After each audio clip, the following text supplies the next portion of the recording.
Class 10th history के second chapter nationalism in India के part 4 में आप सबका स्वागत है। पार्ट 3 में हमने Swaraj party, economic depression, Simon commission, Lahore session, salt march या दांडी मार्च के बारे में डिस्कशन किया था। साल्ट मार्च और दांडी मार्च के साथ ही सिविल डिसोबीडियंस मूवमेंट की शुरुआत हो गई थी भारत में।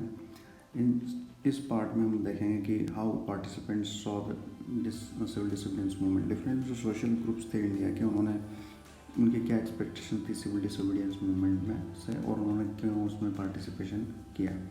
First of all we will talk about rich peasant communities. For example Patidars of Gujarat and Jats of Uttar Pradesh, they were among the rich peasant communities.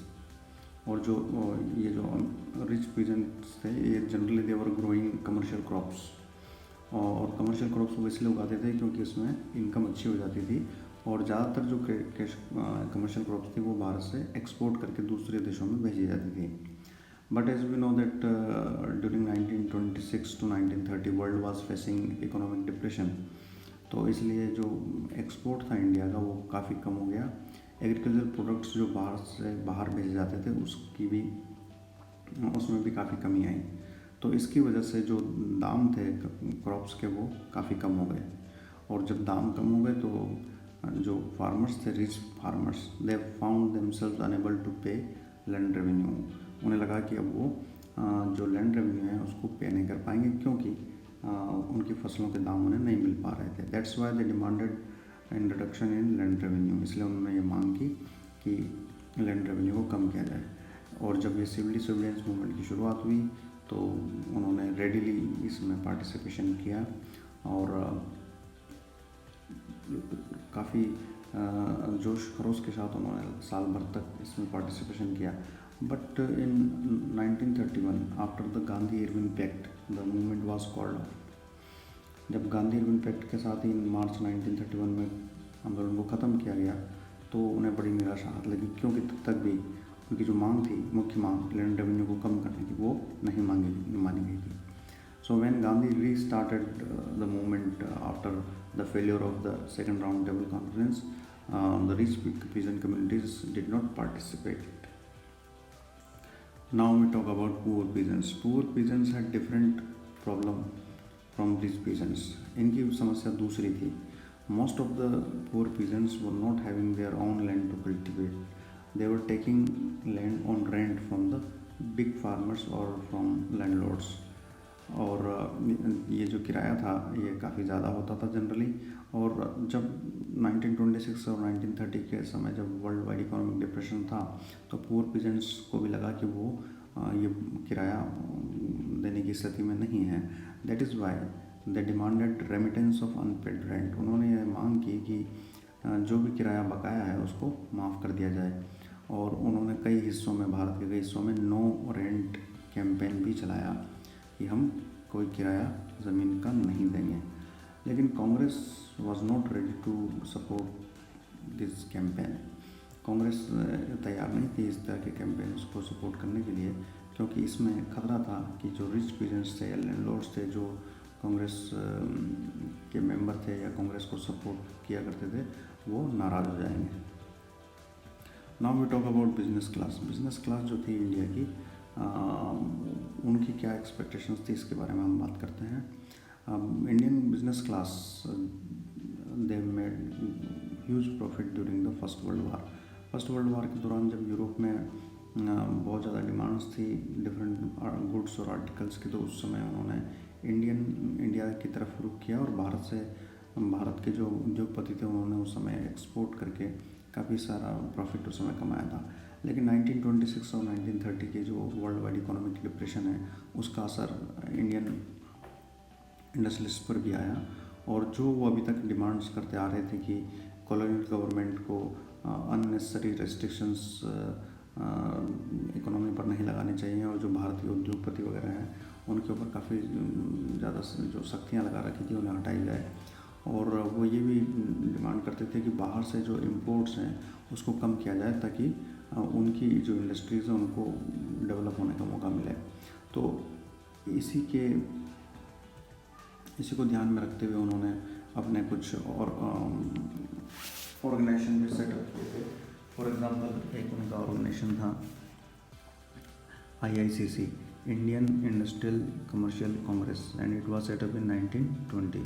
दूसरा था federation of the Indian chamber of commerce and industries, FICCI, जिसको उन्होंने 1927 में setup किया था। और उस समय के जो प्रोमिनेंट उद्योगपति थे उसमें पुरुषोत्तम दास, ठाकुर दास और GD बिरला। इन्होंने फाइनेंशियली इस सिविल डिसोबीडियंस मूवमेंट को सपोर्ट किया था, इसको कंट्रीब्यूट किया था इसमें।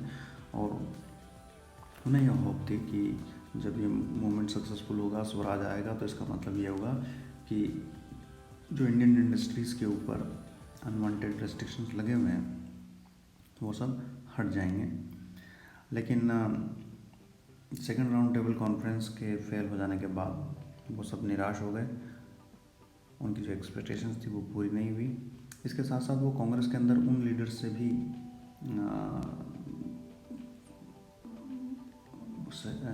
लीडर्स को लेकर भी सशंकित थे जो जिनकी विचारधारा सोशलिस्ट या कम्युनिस्ट विचारधारा थी। चलिए अब बात करते हैं कि इंडस्ट्रियल वर्कर्स ने किस तरह से सिविल डिसोबीडियंस मूवमेंट के प्रति अपना रुख रखा। मोस्टली जो इंडस्ट्रियल वर्कर्स थे all over the India, they did not participate in large numbers. बड़ी संख्या में भारत के जो वर्कर्स थे उन्होंने इसमें पार्टिसिपेट नहीं किया। बहुत कम एग्जांपल हमें मिलते हैं जहाँ पर पार्टिसिपेशन हुआ, जैसे कि नागपुर रीजन में ज़रूर वर्कर्स ने पार्टिसिपेशन किया। इसी तरह से रेलवे के जो वर्कर्स थे उन्होंने 1930 में हड़ताल की। डॉक वर्कर्स ने 1932 में हड़ताल की। और छोटा नागपुर प्लेट्यू के अंदर जो टीन माइंस थी उसमें वर्कर्स ने गांधी टोपी पहन करके प्रोटेस्ट में हिस्सा लिया। तो इस तरह से कहीं कहीं पर ज़रूर वर्कर्स ने इस सिविल डिसोबीडियंस मूवमेंट में पार्टिसिपेशन किया। और गांधी जी की जो कॉल थी कि इंडियन गुड्स को यूज़ किया जाए, स्वदेशी वस्तुओं का इस्तेमाल किया जाए, फॉरेन गुड्स को बाइकआउट किया जाए, उसमें उन्होंने पार्टिसिपेशन किया। लेकिन फिर भी हम ये देखते हैं कि large scale participation of the Indian industrial worker was not there in India.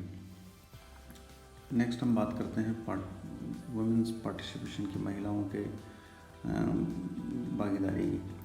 तो सिविल डिसोबीडियंस मूवमेंट में there was large scale participation in protest march. Bharat के अंदर पहली बार बड़े पैमाने पर महिलाओं ने किसी मास मूवमेंट में पार्टिसिपेशन किया था और ये सिविल डिसोबीडियंस मूवमेंट था।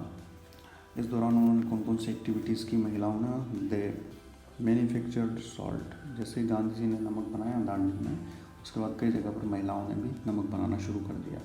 दे picketed foreign clothes and liquor shops, जो विदेशी कपड़ों की वस्तुओं की और कपड़ों की दुकानें थी उनके ऊपर उन्होंने धरने दिए और साथ में शराब की दुकानों पर भी धरने दिए। प्रोटेस्ट मार्च भी उन्होंने निकाले। जनरली शहरों के अंदर और गाँव के अंदर जो रिच कम्युनिटीज़ थी उनकी महिलाओं ने ज़्यादा पार्टिसिपेशन इसमें किया। फिर भी कांग्रेस और गांधी का ये मानना था कि जो महिलाओं का मेन रोल है, मुख्य भूमिका है, वो पहले उनके फैमिलीज़ के लिए, परिवारों के लिए है और उसके बाद वो नेशन के लिए कंट्रीब्यूट कर सकते हैं। तो मुख्य भूमिका उनके परिवारों तक ही सीमित थी उस समय तक। और इसीलिए हम देखते हैं कि कांग्रेस के अंदर बहुत कम महिलाओं को उस समय इम्पोर्टेंस मिली हुई थी। चलिए अब हम क्वेश्चंस देख लेते हैं। What were the expectation of rich farmers from civil disobedience movement? What were the problems of poor peasants which they wanted to raise during the civil disobedience movement? Explain the role and expectations of industrial groups from civil disobedience movement and explain the role of women in civil disobedience movement. चलिए अब बाकी का जो बचा हुआ हिस्सा है हम वो नेक्स्ट पार्ट में कवर करेंगे। Thank you for watching.